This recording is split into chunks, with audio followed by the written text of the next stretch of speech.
The AR-15 pistol brace, what is it? How does it impact gun owners here in Iowa? And what is Iowa gun owners doing to deal with this problem on behalf of its members? You guys have questions, we've got answers.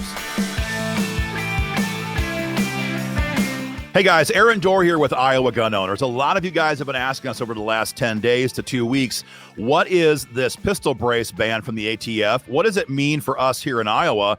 What items does it cover? Can we still own them? And the main question you're asking is, what is IGO going to do to fight back against this insane tyranny coming from Joe Biden? So a lot of questions.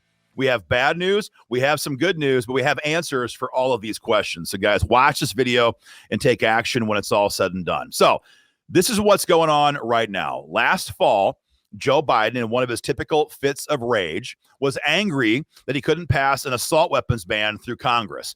And so, trying to get vengeance on American citizens, he instead turns to executive orders. Now, I want to be very clear on this. An executive order, by definition, means that this pistol brace ban never received a vote in the House, never received a vote in the Senate. It never even had a committee hearing in Washington, D.C. It bypassed the entire Congress. It bypassed we the people by doing that.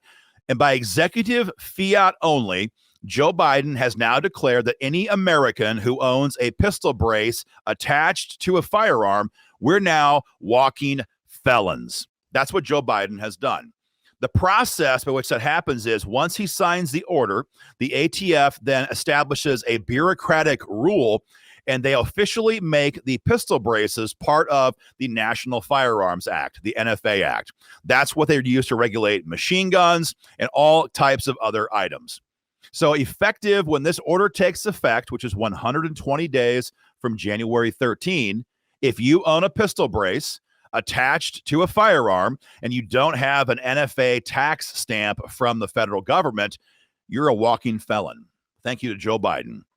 That's what the actual order does. It makes an attached pistol brace a felony offense unless you have an NFA tax stamp in your possession from Uncle Sam. Now, a lot of you are asking us, what exactly are we talking about? That's a good question. This is an AR-15 pistol brace. This will attach to the back of an AR-15 pistol. It makes it very controllable, which is what we all want, right? A more controllable firearm. Makes it easier to handle, more safe. And it was designed initially and primarily for disabled veterans to make it easier for them to still be able to shoot firearms. That is an AR-15 pistol brace. Now, you may be thinking to yourself, it looks pretty similar to a buttstock. Well, folks, it's because it is. This is an AR-15 buttstock. This item right here is 100% legal. You can buy it right now on Amazon.com and have it at your door in 48 hours for about $65. So again, just to be clear, this makes you a walking felon. This is perfectly legal here in America. Thank you to Joe Biden's insanity. So that's how ridiculous this is. It is unfettered tyranny, and everyone knows it. The reality of this NFA Act in general, but the pistol brace ban in particular, there's three main goals they have. Number one, they want to tax Americans relentlessly to own everyday common sense items. Number two, they want that registry because they're going to register that pistol brace as a firearm, as a rifle. So your name and your items go into a federal gun owner registry. That's goal number two. And number three, most important of all to Joe Biden, they want to make felons out of you. They want to make felons out of me. I have pistol braces. I love my pistol braces. They want to make all of us walking felons here in Iowa and across the country. The Congressional Budget Office themselves estimate that there's 10 to 40 million of these items already in circulation. So we're talking about literally tens of millions of Americans who are facing felony charges if they're caught with this pistol brace attached to their firearm after approximately May 15. So that's the issue that we're here talking about today. And the next question you're asking us again is, what are you guys going to do about it? And guys, I've got great news on that front. IGO has a two-pronged approach to deal with this. Number one, through our national affiliate, the American Firearms Association, we will be engaged in legal action against the DOJ to shut this attack down in the federal court system. We'll wait and see. That's going to take some time. It doesn't happen overnight, as you guys know, but we are more and more engaged in court actions on behalf of gun owners across the country, and certainly no exception here with Iowa gun owners. That's step number one. But the more immediate step, the quicker step right now is to get the Iowa legislature to pass the Second Amendment Preservation Act. We call it SAPA law for short. So I want to be clear on this. This bill is live right now here in Des Moines. Representative Jeff Shipley is the lead sponsor on this. When you guys are watching this video, we'll probably have a Senate sponsor on this as well. And this is the answer to an out-of-control White House who's trying to demonize gun owners and make all of us felons with a mere stroke of his pen. That's what we're talking about today, SAPA legislation. This is what SAPA does. SAPA says that here in Iowa, Iowa cops will enforce Iowa laws when it comes to firearms, ammunition, and accessories like the AR-15 pistol brace. So Iowa troopers, Iowa deputies, Iowa city cops would not be allowed, would not be required, and could not be forced to enforce any of this AR-15 pistol brace ban or any other types of federal gun control. I want to say that one more time. Local authorities here in Iowa would not be allowed to enforce Joe Biden's ban on pistol braces or any other aspect of federal gun control law.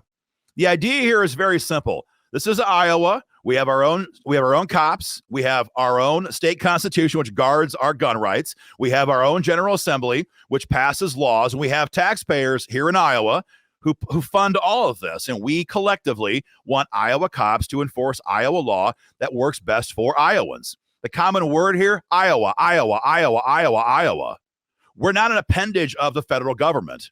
And our cops are dang sure not an appendage of the ATF or the Department of Justice. And so if we enact SAPA legislation, this threat of the pistol brace ban, and all of us who are walking felons, that threat's going to fall under its own weight because Iowa cops would not be allowed to enforce it. That's what we need to do. Because to be clear, Joe Biden could still have federal authorities come into Iowa and enforce this ban.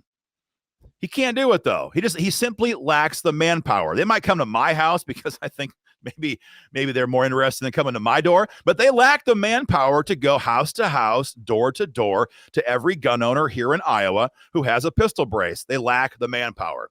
And the optics on that would be horrific. If they fly in plane loads of ATF guys into Iowa, that's going to be bad optics for the Biden White House. So that's not going to happen.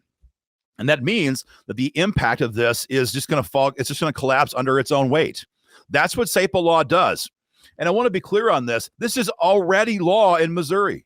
So right to our south, 6.3 million Missourians go to bed every night right now, not having to worry that their troopers, their deputies, their city cops are going to be ordered by the White House to come knock on their door and confiscate their pistol braces and haul them out in handcuffs.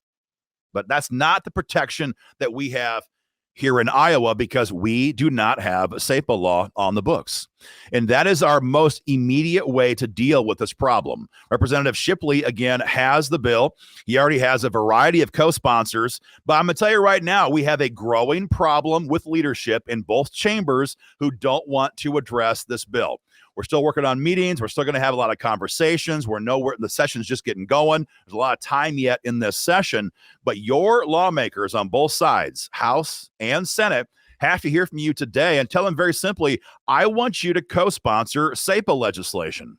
I want you guys to make this happen because it is the only way to prevent Iowa cops from being commandeered by the federal government to carry out this unconstitutional mandate. And I want to be clear on this for anybody who's wondering about the legality of this. This is legal because we are not telling the feds what they can or cannot do here in Iowa. We're simply saying that our cops, Iowa cops, will not help them do any of it. Again, this is law right now in Missouri, and it's passed multiple rounds of Supreme Court scrutiny, and the court has always upheld the states have the right to do what's in their own best interest.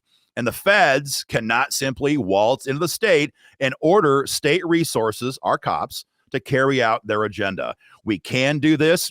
It is legal. It is constitutional. It is law right now in Missouri. The only thing stopping it here in Des Moines is our own General Assembly. So, guys, this is the answer to this problem. We have to move quickly on this. This is no longer theory. This order takes effect mid-May. That means that when session adjourns here in Des Moines in several months, there's going to be no more opportunity to fix this problem until next January when they come back into session. Guys, we cannot wait that long, and frankly, we should not have to wait that long to save our gun owners here in Iowa. Hit the link below. Fire off your email to your state senator, your state rep. Tell them to co-sponsor Jeff Shipley's SAPA bill. Guys, donate if you can and get involved today at joinigo.com if you're not yet a member. Guys, that's our update on this. Share our video far and wide, and we'll keep you informed. Take care.